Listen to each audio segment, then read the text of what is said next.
Saudari-saudaraku terkasih dalam Tuhan Yesus Kristus, selamat pagi dan berkah dalam. Selamat datang dalam renungan harian kita, Senin 16 Oktober 2023. Seperti biasa, bacaan hari ini kita jadikan dasar permenungan kita. Dalam bacaan pertama, surat kepada orang Roma bab 1 ayat 1-7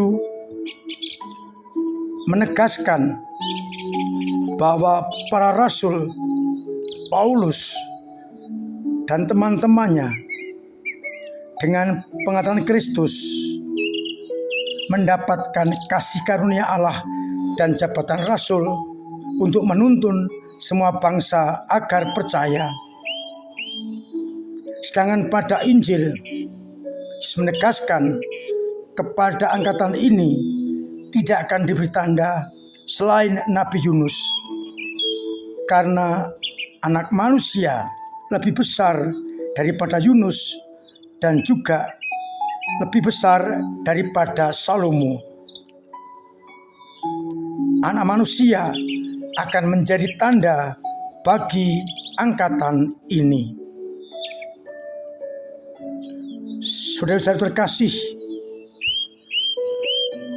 kita diingatkan bahwa pewartaan yang disampaikan oleh para rasul berasal dari Allah. Dengan demikian, tugas para rasul dan kita semua adalah menjadikan dan menuntun semua bangsa supaya percaya kepada Yesus Kristus. Siapa Dia?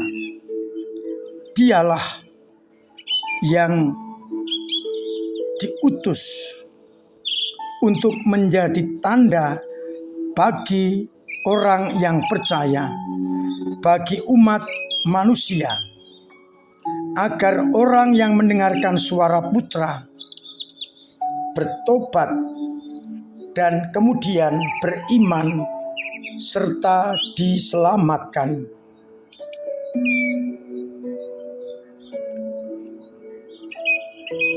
Kalau Yunus saja dipercaya pewartaannya oleh orang-orang Niniwe sehingga mereka bertobat, berbalik, apalagi kalau kita mendapatkan tanda oleh putranya sendiri, yakni Yesus Kristus, maka kita harusnya percaya, meninggalkan manusia lama dan mengenakan manusia baru.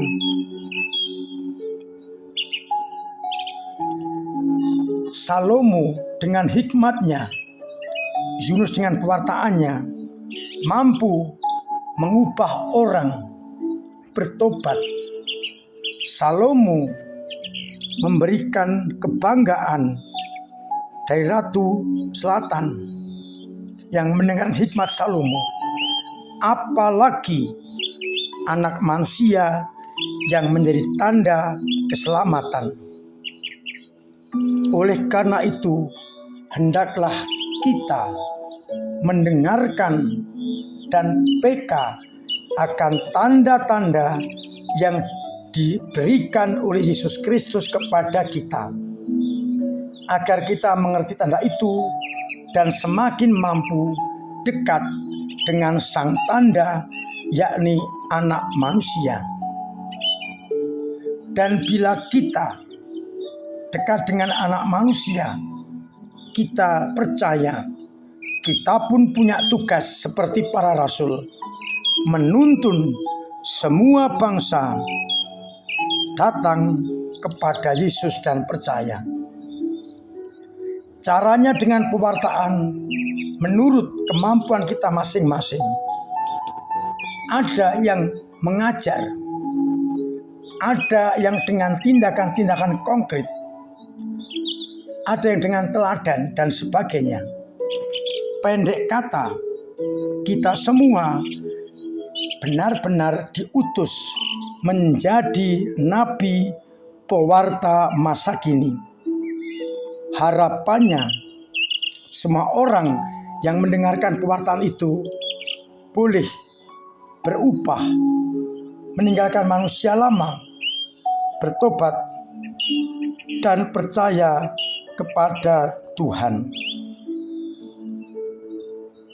Sekali lagi, saya mengajak kita menyadari bahwa kita semua adalah rasul-rasul pilihan Allah yang bertugas untuk menuntun semua bangsa supaya percaya kepada Kristus, sehingga mereka juga mempunyai kesempatan untuk diselamatkan. Bekal yang harus kita buat adalah PK akan tanda-tanda kehadiran dan tindakan Kristus. Bisa jadi lewat sesama yang kita jumpai, sesama yang memberikan pengajaran kepada kita, peristiwa alam yang terjadi, ataupun peristiwa-peristiwa yang terjadi dalam hidup kita.